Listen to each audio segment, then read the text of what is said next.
Good morning. So we continue the lesson regarding the notion of derivative.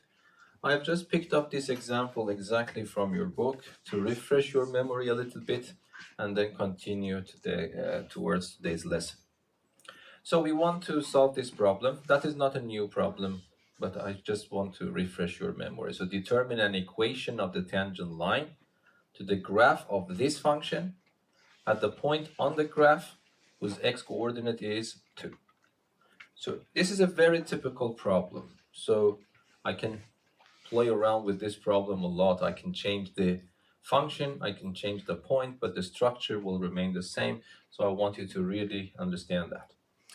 Okay, so far, if you want to solve that problem, first, let me just remind you about, if I want to find an equation of the tangent line is a straight line. In order to be able to find an equation for the tangent line, as usual, probably one good way is to use this 1-point formula or slope point formula for the line. Yes, x node and y node are the coordinates of any point on the line, and k is the slope of that line. So if I have these pieces of information, I can plug them into this formula, simplify it if necessary, then I will have an equation for any straight line whose information are given to me. So, but here, I do not have problems with these two. So if you read this, hopefully you realize what is playing the role of this x node in this problem. What is that? This is 2, yes? So this is 2. So if you want, I can also adapt it into this context, it is also good to know. In these kinds of problems, this x node is your a, yes? So this is k, and instead of k, do you remember, I can put the derivative of the function at a, and instead of y node, I can write f of a and y. I have seen in some books they write it in that way. By the way, this is a good one because it is completely well adapted with the problem at hand. So that is exactly the same formula. But in these kinds of problems, what is the slope? The slope is the derivative of the function given at the x-coordinate of the point of tangency. X node is the x-coordinate of the point of tangency, and y node is, of course, f of a. Because I have a function, if the x value is a, the y value becomes f of a. So sometimes people write it in that way in this context, but I want you to see that is exactly this formula which is adapted nicely to these problems. Any questions? Okay, so let us calculate these things. Nothing to calculate for a is directly given. So a is 2. The next thing we calculate is f of a. So what is f of a? F of a in this problem is f of 2. Why? Because a is 2. What is f of 2? F is a function that takes an input x from you, raise it to power 3, subtract 5 from it, and give it back to you. Now you have provided the same function with input 2, so it will do the same thing to this input, meaning that it raise it to power 3, subtract 5 from it, and give it back to you. And of course, if you calculate 8 minus 5 is just 3. So this means that f of a in this problem is also calculated. And the lengthy part is calculating f prime of a. And then exactly because that is lengthy, that will motivate us to go forward to other lessons, okay, to try to see how we can do these a little bit more efficiently and faster. Okay, so for calculating that one, I really recommend you to have this formula in your memory. The derivative of f at a, the way that you read it, like it's a derivative, this prime denotes derivative, the derivative of f calculated at a, according to the formula that we motivated, is f of limit of f of a plus h minus f of a divided by h goes to 0. This is always and always this formula. Okay, so here my goal is to calculate f prime of a. So this means that I have to calculate f prime at given a. A is 2, So I calculate f prime of 2. So everywhere that I see a, I put 2 instead. So this becomes limit f of 2 plus h minus f of 2 divided by h goes to 0. Okay, we continue. So this is equal to the limit h goes to 0. Don't be lazy. When I was correcting your papers, even though I mentioned a lot, there's still some of you were lazy to write this over and over again. So you have to put this limit sign. Okay, so what are the ingredients of this limit? So the denominator is h, nothing we can do about it. But f of 2, we already calculated. F of 2 is 3, so it's minus 3. But remember, what is the meaning of f of 2 plus h? This means that you have your function f, you have provided it with a new input. What that input is 2 plus h. So the function will do the same thing for this new input, meaning that it raises your input to power 3, so this 2 plus h to power 3, and subtract 5 from it. So the whole package you see here is what I have written instead of f of 2 plus h. I have seen students usually make mistakes here. Is that understandable for what I'm doing? Okay, so then the rest of it is just calculations, algebraic calculations. And so this, let me simplify that. So here, this formula, you always have it on the formula sheet, but you usually don't use it, but this is one of those cases we have to use it. So let me write the formula here with a different color. Of course, the proof of this is also very, very simple, and this is one of those identities when I was studying at your age, I had to memorize this as well. So we know that what is a plus b to power 2? We know this is a squared plus 2ab plus b squared, but you can also ask what happens if I raise it to power 3. This is also given in the formula sheet. The proof is very simple. You just write it 3 times, multiply them, expand it, and simplify them. The result will be the first one cubed plus 3 times the first one squared multiplied by the second one plus 3 times the first one multiplied by the second one squared, and then you have b to the power of 3. So that is the formula. I wrote this to compare, but this one we need only. This is the only one that we need here for this problem. So if you don't mind, let me continue here. So this goes like this. This becomes the limit. H goes to 0. And then here minus 5 and minus 3 is minus 8. In the denominator I have h. But now I expand this using the second formula. I give the role of a to 2. I give the role of that b to h. So this becomes the first one cubed, which becomes 8. 3 times the first one squared. The first one squared is 4. 3 times that is 12, multiplied by b. So it is 12h. Plus 3 times the first one.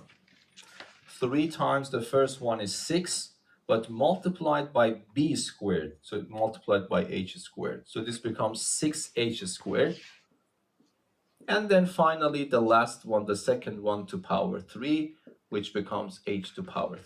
Please let me know if you don't understand something. I can explain right away. Yes? And then this 8 and that minus 8, apparently simplified. And then we do not have any similar terms. So what I do, I can take an h out. You have enough experience in calculating limits so far, so it's clear that you need to factor h out. Then 12 is left from there, 6h is left from here, and h squared is left from there. And then divided by h goes to 0. You see that I am writing the limit symbol all over. I simplify these two. This becomes the limit of 12 plus 16h plus h squared. And then h goes to 0. And now this is the very last step. I have to drop this limit sign because now I'm replacing h with 0. This becomes 0, this becomes 0, this becomes 20. I did 6h, not 6c. Ah, okay, thank you. Thank you. Yes. Thank you very much. And then what happens? The answer becomes 12. So what I have calculated the derivative of my function at point 2, and I got one number. That number is 12. What is the geometrical interpretation of that number 12?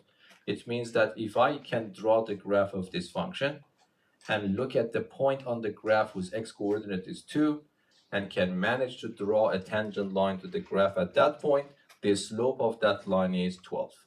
Yes, that's the meaning of, that's, by the way, very important. I repeat this because that's extremely important to understand the geometrical interpretation of the number that you get. Okay, so this means that finally f prime of 2 is 12. Okay, and then what I do, I just plug them back into this formula. So I have y minus f of a is 3, f prime of a is 12, and a is just 2. So this is the equation for my tangent line. I simplify this a little bit. So this becomes y minus 3 is equal to 12x minus 24. I move 3 to the other side. I prefer to do it like this, like writing it as a pure function. Then move it here. This becomes minus 21. So this is the answer that you're supposed to provide for this particular problem. Any questions? Okay, so that would be also a good idea if we just immediately go to GeoGebra to see how it works there. And I have to fix, because it was much easier to calculate the derivative at a point. The way that I wanted to write it by typing was a little bit not efficient. It's very similar to what we do here. Okay, so here, what is the function? The way that I managed to understand might be, I just type my function, f of x is equal to, the function is x to the power of 3. It might be that is not very 3, and then I have minus 5, yes? So this is my function, and you do see the graph of this function here, not very interesting. But if you want, I think you need to just write f and then put this prime sign. I don't know in which way you can probably use this character in your Swedish, but I mean just immediately when I press f prime, it calculates the derivative. That would be the topic of today's lesson. But forget about that. I want to calculate it at 2. Yes, and I just type 2 there, and the answer is 12. So it was much simpler than I thought in the beginning. So you just type your function, and exactly as you write, you just type f prime of 2, and it will give you the answer 12, which we calculated there. Okay, so is that clear now? Okay, and then of course, if you want, we can also remind you about the tangent line. Do you remember where the notion of tangent was? I think it was here. So let me first find that point. The point was 2 and 3. Do you remember? The coordinates are points. Let me call A. Let me call T. T is the point of tangency, equals to 2 and 3. So that is your point now, you see. And I asked GeoGebra to find an equation for the tangent line. So I go here, and I go here. I click on the point and I click on the line. Okay, so if you want, we can make it, this is exactly, I don't know what happened this time. GeoGebra answered exactly this way. Do you remember? It was giving you x and y on one side. But now this is exactly the answer we got here in this calculation. And this is the syntax. If you want to program it, this is the way that you type it. Tangent with capital T, and then you put your point and then your function. So might be, it is now reasonable. You see, this is exactly the function form. I don't know why GeoGebra was giving us a mixed answer for the tangent line in the previous session. Yeah, so let me also do this one. For example, let me change the scaling a little bit so that it is a little bit nicer. So this is the graph of the function, and then of course you can also play around with that. That is good for making animations, you know. So you can see that I am moving this point. I don't know why this point, okay, this point has some coordinates on it. Okay, it's very strange. But anyway, so you can see that you can find different y coordinates here. But anyway, these things I hope that you remember. And by the way, I managed to couple actually GeoGebra with DG exam as well. So I can give you access to, I'm just doing some trial and errors, things like that, but it is manageable that you can have access to GeoGebra if you have already installed that. Or no, it's also independent of if you have it on your system or not. So it will go to the website and give you access only to those tools there. But it's, I'm just doing some experiments on it to see if it works or not. Anyway, is that clear? Okay. Now let us back to the lesson. Go back to the lesson. So you see that the most lengthy part of this problem is just calculating that limit, calculating the derivative. So what we want to do, you see that if I have, if here I ask you to calculate f prime of 2, and then you calculated that. If I suddenly change my mind and I ask you to calculate f prime of 3, there is no simple way to modify the previous calculation to be able to answer f prime of 3 immediately. What you have to do, you have to redo everything for calculating this limit by changing 2 to 3 from the beginning. There is no way that you can just modify this a little bit to be able to find f prime of 3. And then if I change my mind and then say that, okay, now calculate f prime of 0, then what you do, you have to redo it all over again. Okay? And this calculation is lengthy. By the way, these are rather very simple functions, and the calculations are a little bit messy, let alone the function itself is so complicated. Okay? So what is then, if you are a mathematician, what do you do then?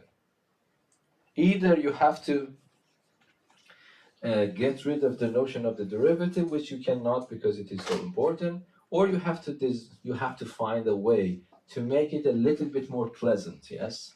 So Oscar, do you want to say something? You make a formula. Make a formula. What do you mean? Can you elaborate a little bit on that? So this is important, by the way. I want you to put yourself in the shoe of a mathematician. You first realize that for some reason the derivative is important, and on the other hand, you feel that this is a little bit boring, especially if the function becomes complicated. And then, okay, so you want to solve the problem. So what you said that we develop a formula, but you need to elaborate a little bit. Well, if you can solve for a derivative of x, for example, then you can just put any value of x you want in. Yeah, so he is telling you that, so here we picked the point 2 and then work with 2 until the very end. But he's suggesting that instead of working with a particular number, let us stick with a itself and do the calculations algebraically. And then the one that I get at the very end is flexible because it will be expressed in terms of a. And then if I decide to change the value of a, you don't need to redo everything again. You just go to the very last step and replace that a with the number that you desire. Okay, so let us just follow this idea.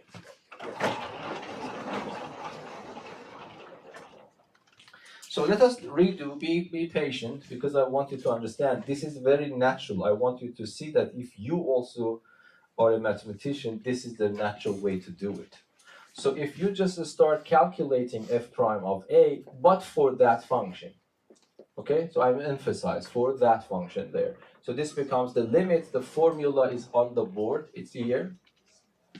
So what I do, it is the limit. The denominator is h. The h goes to 0. And then f of a is just f of a, but I have to adapt it with the problem. So can you tell me what will be f of a in this text, in this context now?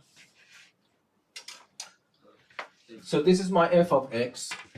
When I ask you to calculate f of 2, you replace x with 2, and you got the answer. But now I am asking you, can you calculate f of a? The answer is simple. You just replace x with a. Yeah, so this becomes minus, but you have to be careful. This becomes a to the power of 3 minus 5.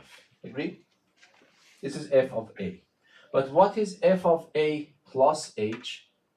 I go to this function, I replace the input by the new input, which is a plus h, and then I will get what? A plus h to power 3 minus 5.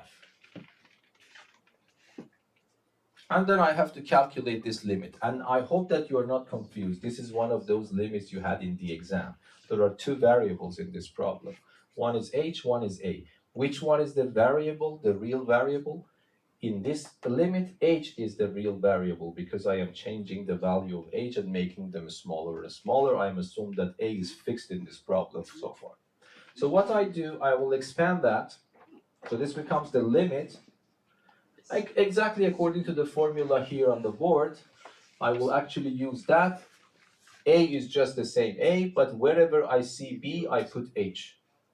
So this becomes a to the power of 3 plus 3a squared h plus 3a h squared plus h cubed, and then I have minus 5, and then I multiply everything here by a minus sign, so it becomes minus a cubed plus positive 5, and then divided by h goes to 0. Okay, so this a to the power of 3 and this a to the power of 3 are simplified now. So what do I have? This 5 and that 5 are simplified. I am left with this expression so that I can factor an h out. So this becomes 3a squared and then plus 3ah plus h squared divided by h goes to 0. Okay, then what happens? This h and that h are gone, so this becomes the limit of 3a squared plus 3ah plus h squared, and h goes to 0. If I calculate the limit, sending h to 0, this term will cancel, this term will cancel, and what is left for me is 3a squared. Yes, so what I get, I get f prime of a is equal to 3a squared. So I calculate it not for a particular value for a, I calculate the same limit, but for a typical a. And then the problem becomes simple. Now, if I ask you what is f prime of 2, what is the answer? F prime of 2, you just simply replace a with 2, and you get the same answer 12 as I did before. But now if I change my mind and if I ask you to calculate f prime of 3, you really don't need to do everything all over again, because now you just replace your a in the formula for the derivative by 3. So this becomes 3 times 3 to power 2, so this becomes 27. And I can actually answer all sorts of these questions regarding the function. Of course, the calculation, because it's more algebraic, might be a little bit more complicated, or it looks a little bit complicated than the previous one. But I think it is worth it, because you calculate it once and then you can answer all sorts of questions. But still there is another problem. What that problem is, I mean that if you are a mathematician, you will not be happy that much right now. Yes, I was able to answer this question for the derivative of this particular function at all points. Yes, but the point is that what happens if I change the function itself? Is that clear? So if I change my function, say for example, to g of x, and I give you this function, x to the power of 2 plus 5. This function is different from that function. The formula that I got here works for this particular function, but there is no guarantee that it also works for here. So what do you do then? Yes? You find a general formula for all functions. Okay, but this is the good idea, but how many functions are there? Well, no, you find a general formula that works for all. I mean, you don't find just a single formula, or I don't know. I mean, I know the formula, like No, I mean that if you are a mathematician, what do? Yes, that is the first thing, ideal thing. I find one formula for every function. But because there are infinitely many functions, this is not practical. well, I mean, So what is the next step?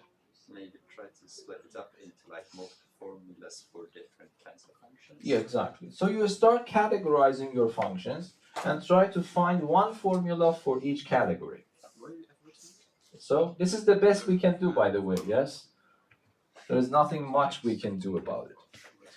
Okay, now I ask you the question. So do you understand that I want to get rid of these heavy calculations, especially you see that these are heavy, by the way. You might say that this is not that heavy. Yes, I agree with you, but if you increase the difficulty of the function, it becomes really heavy.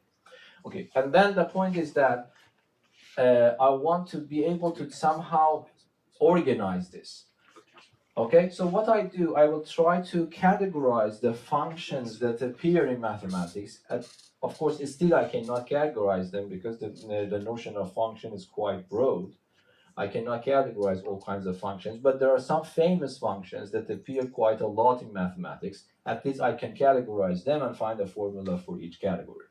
Yes? So let us now do it together. You start categorizing the functions.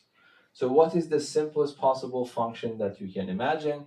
And then let us increase the level of difficulty. And by the way, this lesson that we start in Math 3C will not be finalized here. It will be continued in Math 4 and then it will be continued in university. So this means that this process will go on. So don't expect that you know the derivative of all possible functions just today. Okay, we want to categorize.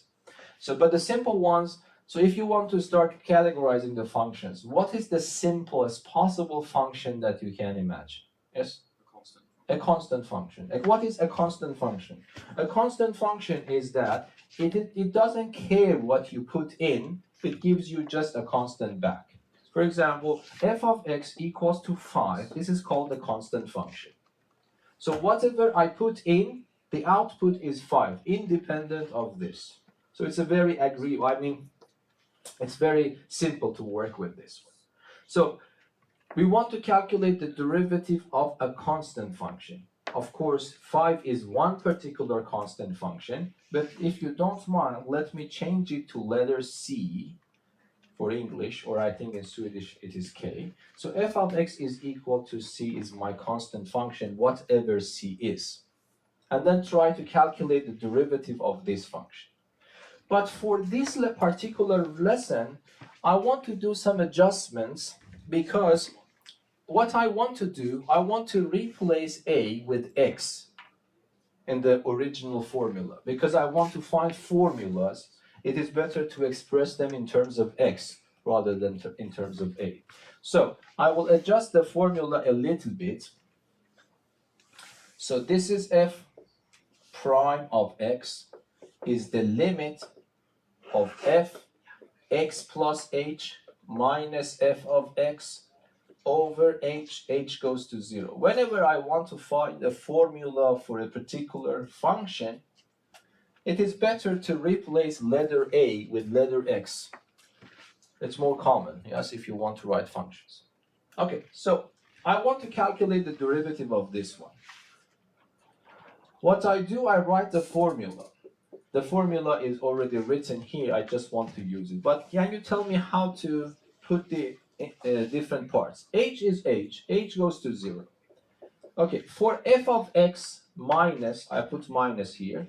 What should I put for f of x here? For this very particular function. What is that? It is c. Yes? But let me see what is your understanding. What should I write for this function instead of f of x plus h? What should I write? C again. Because I told you that this is a constant function, it doesn't care what you put in, the output is always C. So f of x plus h is also C. Okay? And then you calculate this limit.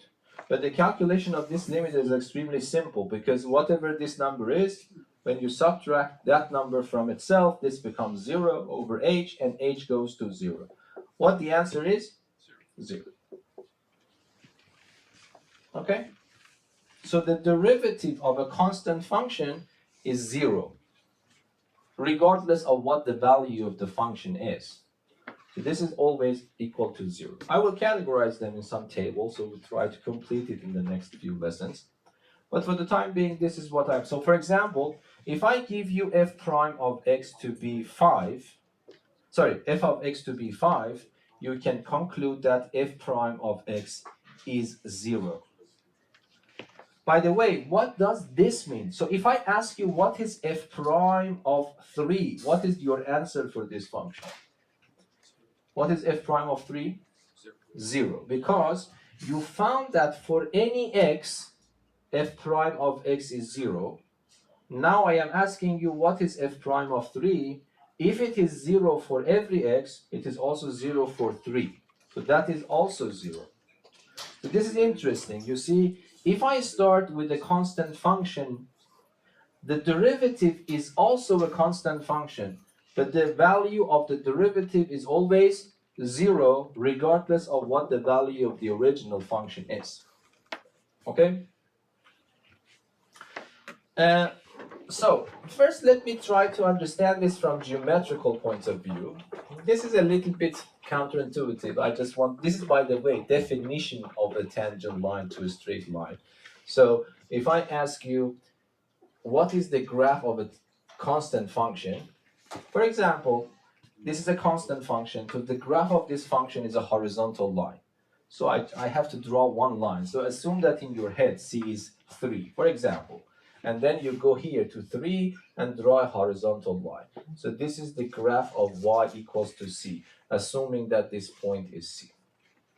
Okay? And then if I ask you what is the idea of the derivative, it means that if I take any point here, if I draw a tangent line to this graph at this point, the tangent line to a straight line by definition is the straight line itself. Okay, so the tangent line becomes the same thing. It's not intuitively clear. We don't draw tangents to lines, we draw tangents to curves, but that's also the same thing. So this means that the tangent to this graph at this point is the line itself. And what is the slope of this line? Because it is horizontal, the slope is 0, so that is consistent. Okay, so I want you to see this picture. Any questions? So this is one of the main functions. So if you see that your function is constant, regardless of its value, its derivative is 0. Derivative at which point? It doesn't matter. At any point, it is 0. So for example, if I give you f of x equals to a square root of 2, what is the derivative? 0. If I give you f of x is equal to pi, this is the famous pi number, pi squared plus 2 pi.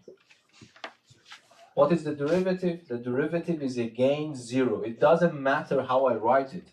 If I give you f of x equals to sine of 30 degrees, what is the derivative? The derivative is still 0. If I give you f of x equals to logarithm of pi in base 2, the derivative is still 0. So it doesn't matter how you write the constant. Yes, if your function is a constant, its derivative is 0. And I am emphasizing of this because I know that in the exam I usually give this and people start using formulas for calculating this. Because now you haven't studied any formulas, you might think that why Babak is giving us some examples, but this is coming from my experience. It doesn't matter how many times I explain it, there will be people who are making it wrong in the exam. Okay, try to remember this at least, that you will not do it, okay? Okay, so this is one category of functions. The simplest category of functions is the constant functions. The derivative of a constant function is 0 regardless at the point of calculation. Okay, so let me just categorize these for you.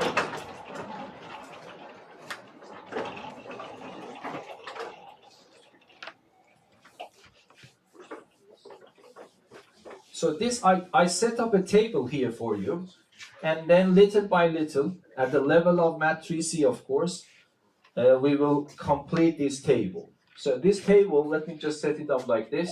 I put f here, I put f prime here, and I put a constant function here, I realize the derivative is 0. Okay, and then of course, this table that we start, I told you that we complete it to some extent, and then we complete it more in Math 4, and then you will complete it in the university. Yes, but still you will not complete it forever because because there are many functions, infinitely many functions, even infinitely many categories of functions. So we cannot categorize all of them. Okay, now you want to go to the next step. So you realize what is the derivative of constant functions, then you want to make it a little bit more complicated, but famous function. So what do? What is the next difficult function rather than constant functions? First degree polynomial. Because polynomials, first of all, are ubiquitous in mathematics. They appear a lot, and of course they are they are very simple functions. So, but among these first degree ones, one of them is very famous. Which one? F of x is equal to x. So let me write f of x to equal to x, because the reason that I have to do it in this way, because you do not have enough mathematical knowledge right now to find the general formula. So I have to adopt the way that the book did, meaning that try to convince you the formula I'm going to write there is actually true. So it doesn't mean that there is no rigorous proof for that, but we don't know how to do it at this level. So it just motivates you that what I am trying to say you here is correct, and then you have to have my words for it. Yes? So, for example, I start from this function, f of x equals to x. First of all, I think you can guess it based on geometric picture. This is extremely important. I want you to understand both perspectives, analytic way doing that or geometric way. So can you tell me what would be this one? So let me just draw the graph for you. And then you know that the graph of y equals to x is the angle bisector of the first and the third quadrants. So this is f of x equals to x. Okay? And now let us take a point here, any point on that one, according to what I said about the tangent to a straight line. Okay, can you tell me, for example, if this point is A, based on your geometric intuition, can you tell me what is f prime of A? Yes, boy? Or No. no. It gives you what? Let us repeat this. F prime of A means the slope of the line tangent to this graph at that given point. I just told you that the tangent to a straight line at any point of that line is defined to be the line itself. So, yes, Mirko? Yeah, it will be 1. Why? Because the slope of this, because if I ask you to draw a tangent line here, what happens? According to what I told you, you draw the same straight line and then try to look at the slope of this line. But the slope of this line, hopefully you agree with me, is 1. So the derivative is 1. Let me change my point. If I change to point B and ask you the same question for f prime of B, what will be your answer? What? Yes? 1 again. So this means that we were able to guess at least what will happen. So what is the derivative of x? Apparently is 1, independent of the choice that I make for x. This is based on intuition, but this is not a proof. This is geometric intuition. But let me also, this is extremely important, by the way. This geometric intuition is extremely important, especially at the high school level. So now we go back and calculate it. So how I should calculate? I have this formula here. Always use this formula if you want to calculate the formula for the derivative of a particular function. So I have that formula here, so let me not repeat it here. So f prime of x is the limit, the denominator is h goes to 0. Okay, for the f of x part, minus f of x is very simple. F of x is x, so I would write minus x. Okay, I want to you tell me this. What is f of x plus h for this function? What is that? X plus h. Agree? Because f of x gives you the x back. Whatever I put in this function, this will give me the same number back. By the way, there is a name for this function that's called identity function. That's reason, because whenever I put something here, the function will give me the same thing back. Okay, so what is f of x plus h? It becomes x plus h. Understandable for everyone, this line? Okay, and then what happens? This x and that x are cancelled. So this becomes the limit of h goes to 0, but h over h is 1. The limit of 1 is also 1. Okay, so if you want, for the time being, I will clean this later a little bit. If the function f is x, f of x is x, let me write it like this. F of x, f prime of x. If f of x is x, its derivative is 1. But the question is that what will happen if if I don't have x? You might say that what will I have? I will address later.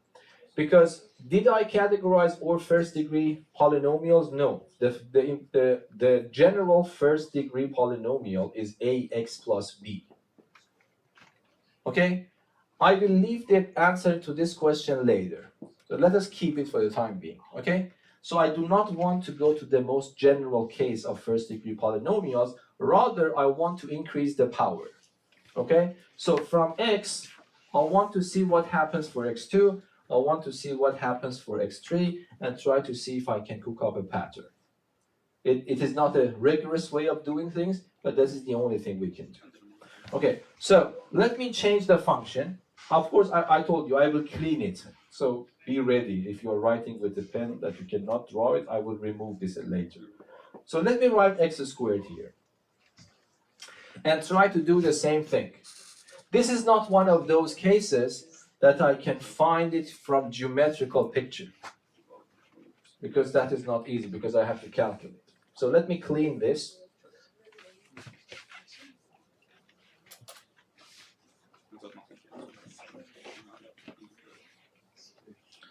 Okay, so let me write f of x equals to x squared.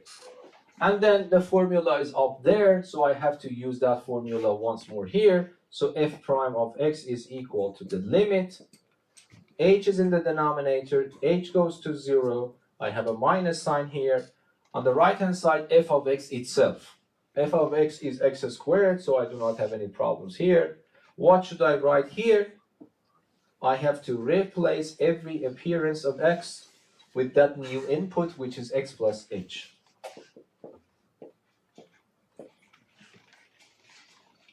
And then what I do, I expand that. In this case, of course, you can also use conjugate rule to factorize, but let me expand that. So this one goes to power 2. 2 times the first one times the second one plus the second one to the power of 2 minus x squared, and then I have divided by h goes to 0. But this x squared and that x squared are cancelled. Between these two, I can factor h out, so this becomes the limit h, and then I have 2x plus h over h goes to 0. And then what happens, this h and that h are cancelled, this is left, and then h goes to 0, 2x is left. Yes? So the answer is 2x. Okay, so I would write 2x here. Of course, with one of them I cannot see the pattern. Let me increase the exponent 1 unit more, okay? So instead of considering x squared, let me this time consider x cubed. So I want to answer this question, that if I put x cubed here, what is the question? Yes? Do you want to answer? Well, I know the answer. No, just let us calculate. But if you have any questions, let me know. Are you going to give us the general formula? Yes, of course. Yeah. But no, I will not be able to prove it because it needs binomial theorem. Yeah. And even if that is not even enough, because then it happens, what happens if I have negative powers? And then it comes into what happens if I have irrational powers? What happens if I have irrational powers? Yes. So, I mean, this is quite a long story if you want to do it rigorously. But the point is to give you a feeling what is going to happen and why the calculation becomes harder. So if I give you this function, what will happen to this formula? I don't want to write, I want you to understand. Can you tell me what will happen here? Instead of x squared here, this time I will have what? X cubed. X cubed. Yes? And instead of x plus h to power 2, I will have x plus h to power 3. But this is, even though this is a slight change, but it will bring with itself a dramatic change later, because then I have to raise it to power 3. And of course, if I raise it to power 10, it is horrible to write x plus h 10 times and multiply it by itself, because then it contains 2 to the power of 10 terms, which is 1024. I mean that this becomes exponentially bigger and bigger. But there is a way, of course, we can do it more efficiently, and that is using a formula that you will study in Math 5 under the title of Newton's binomial theorem. He actually discovered a formula that you can expand this in a rather simple way. Okay? But for the time being, we cannot jump to that Math 5 yet. But let me just calculate this one at least for you. So what happens if I calculate this? I erased the green formula, do you remember, for expanding this? So the first one cubed, 3 times the first one squared times the second one, plus 3 times the first one, second one squared, plus the second one cubed, and minus x cubed at the very end. At least you see why the problem becomes harder and harder by increasing the value of the exponent. Because this part becomes hard. Okay? So then what happens, this one and that one are gone. Between these 3 terms, I can factor one h out. So this becomes h, 3x squared plus 3xh plus h squared divided by h goes to 0. And then this h and that h are gone. And then I send h to 0. This is independent of h, it will not change. But this will go to 0, this will go to 0. So I will get 3x squared. Yes? So I now clean the question mark and write 3x squared. Okay? If I go to, sorry, this is not 2, this is 3. So this is the calculation for 3. I don't want to do the calculation for 4, but I want to see what happens. If I change this to 4, this becomes 4, this becomes 4. Then I have to use a formula for x plus h to power 4. Which I do not have it in my memory. I can use that in binomial theorem to expand it. But after you do that messy calculation, what you will get at the end is this. X to the power of 4. The answer turns out to be 4x cubed. This will be the answer. Okay, now hopefully that is enough to guess a pattern if there is no surprises, of course. This is not the rigorous way, I know. But let me change this to the power of n. Okay, so what will happen now? According to pattern that you see here, you see if you have x to power 2, 2 goes here, and then you have x to power 1. If you have x to power 3, 3 goes here, then you have x to power 2. If you have x to power 4, 4 goes down here, then you have x to power 3. So it is not hard to guess what is apparently happening to this situation. So f prime of x is? Yes? Nx to the power of n minus 2. N minus. I will actually modify this table a little bit later.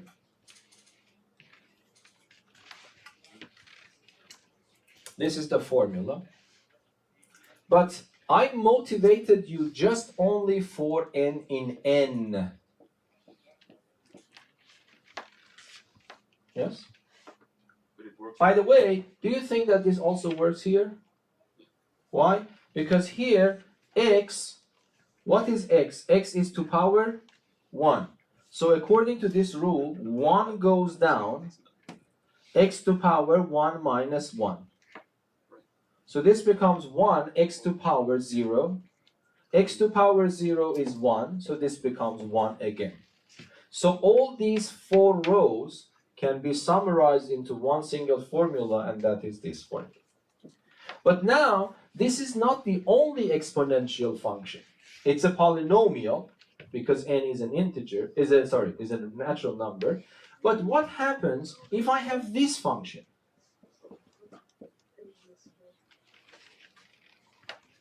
There is no guarantee.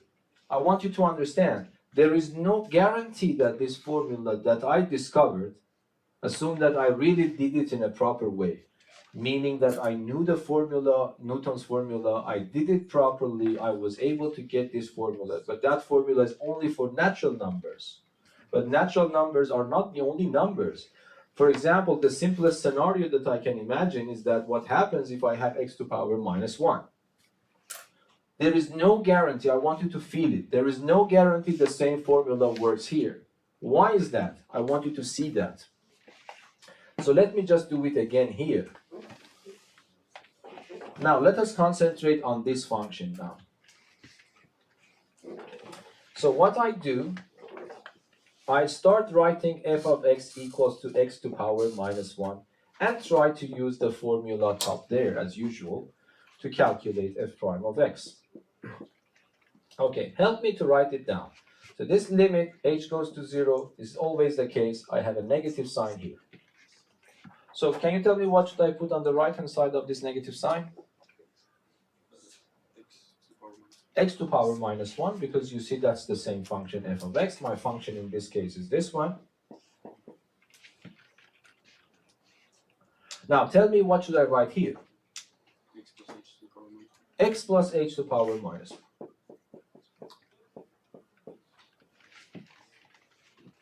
So that I hope that you see that this problem is quite different from the power 2, power 3, power 4, etc. Because if I ask you, can you expand x plus h to power minus 1? No. If I ask you, can you expand x plus h to power 2? Yes, you can.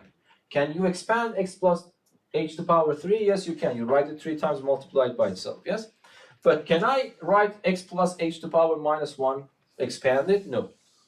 So that's why I want you to feel the difference. The difference is not just a simple issue. It's a very, very technical problem. So it means the process of calculating is going to change.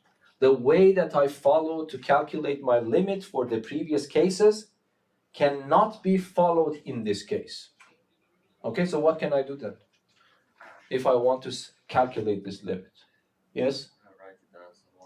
This is the only way. I have to see that what is the meaning of x plus h to the power of minus 1 in the first place. Yes? If I ask you what is the meaning of x plus h to the power 3, there is one answer to it. X plus h, x plus h, x plus h times 3 times. But if I ask you what is x plus h to the power minus 1, you have to remind yourself about the meaning of power minus 1.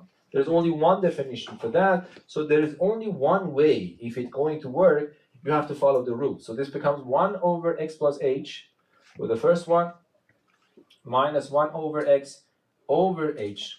H goes to 0. Then I have to calculate this limit. Okay? So let us see how it goes. Can you tell me what to do with this one now?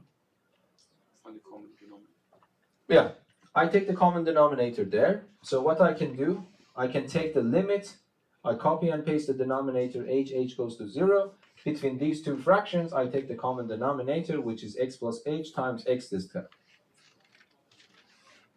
And then I would say this divided by that x times, I multiply its own numerator by that factor x. I have a negative sign here. And then what happens? This divided by that is x plus h times. I multiply that factor into the numerator. So the battery is dead now. Okay, I have to talk a little bit louder probably. Okay, so this becomes x plus h, but don't get confused. You have to write it in a pair of brackets. Let me continue this one. Let us do it in our head. If I remove this pair of brackets in my head, it becomes minus x minus h. Minus x will cancel that x, minus h is left. x plus h times x over h goes to 0. But then what happens? So I can give a denominator 1 to it because I am dividing the fraction, so this will be multiplied. So this becomes the limits of minus h, and then this h will be multiplied here. H goes to 0, this h and that h are cancelled, so what I get is the limit of minus 1 divided by x plus h, x. H goes to 0. But when h goes to 0, this just becomes x. Another x is here, it becomes x squared. I have a minus sign there, so it becomes minus 1 over x squared. Yes? So what I got is this. I got that f prime of x is equal to minus 1 over x squared. Yes? That was the formula.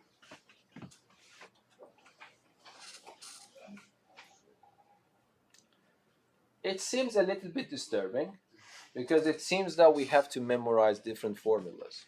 It's the same formula. But that's exactly the same formula, so we are very lucky. Yes? Why is that?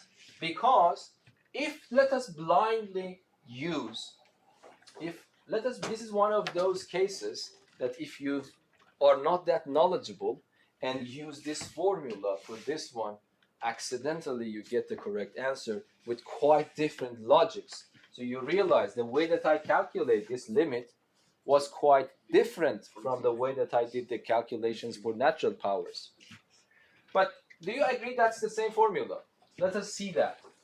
If I follow the same formula for this case, I have to take minus 1 down, and then I have to write x to the exponent that I had before, which in this case is minus 1. But I have to write minus 1 here as well. Yes? And then what happens? It becomes minus 1 x to power, minus 1 is minus 2. But I can take this down, so it becomes minus 1, and then it becomes x to power 2, which is exactly that one. So that is actually very interesting thing.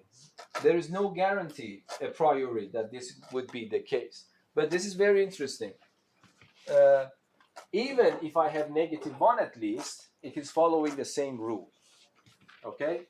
So this formula, now you have to trust me on that. You can continue this way of processing for -2, -3, and etc. All the time you will get the same formula, but still we cannot prove it fully here. Yes? Is there a point where this formula doesn't work? No. No, there's No. That's I will finalize it later. Okay? But you have to be a little bit patient so that I can find the last piece of this lesson today. So we realize that this formula, I try to motivate you, not fully prove. I motivated you that this formula is correct if n is a natural number.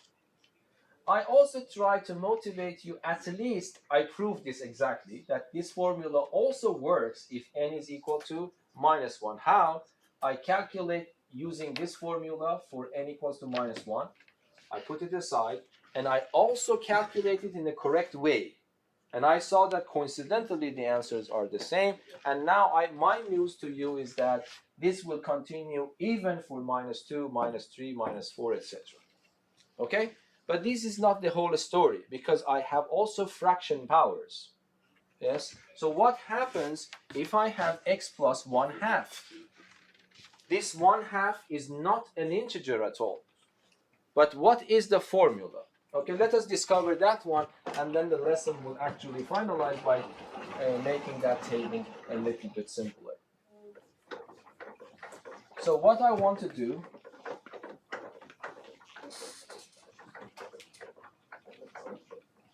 okay, so this is my new function now. F of x equals to x squared, x to the power of 1/2. I want to find the derivative of this one. Okay, help me to do that. F prime of x is the limit. The denominator is h goes to 0. F of x is this guy, so this becomes x to power 1/2.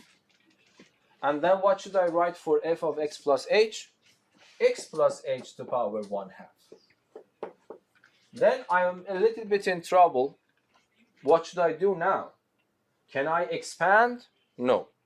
Because what is the meaning of x plus h multiplied by itself half a time? Yes? Can I use the trick that I used here? No, because this is not negative.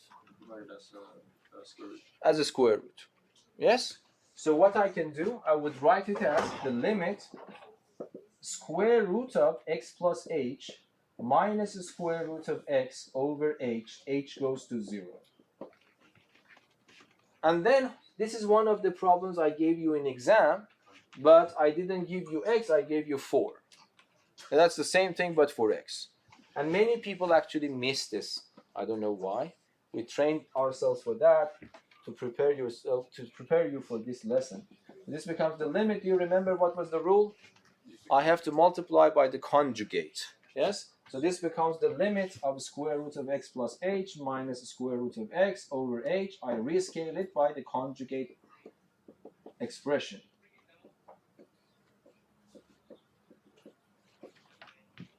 H goes to 0. And then what I do, in the numerator, this becomes the limit. This expression multiplied by that expression will give me the result of a conjugate pattern. So it becomes the first one squared, so I will get rid of the square root sign, minus the second one squared, which is x. Divided by, I multiply them just formally, I don't need to expand that. H goes to 0. And then what happens? This x, whatever it is, it's cancelled with this negative x. What is left for me in the numerator? Don't look here and there. There's one h here, one h here. I can cancel that out. So this becomes the limit of 1 over square root of x plus h plus the square root of x. H goes to 0. And then what happens? H is 0. This becomes the square root of x. The square root of x added, it becomes 2 square root of x. And then I have 1 up there. So this is apparently the formula that I discovered.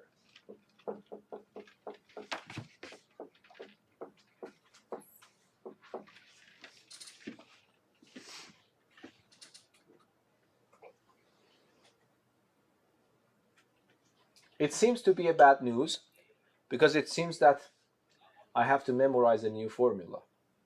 But it is not the case because that formula is also the same, because I want to just try to convince you about that. So we are lucky. There is no guarantee that there was no way a priori I can see this is going to happen.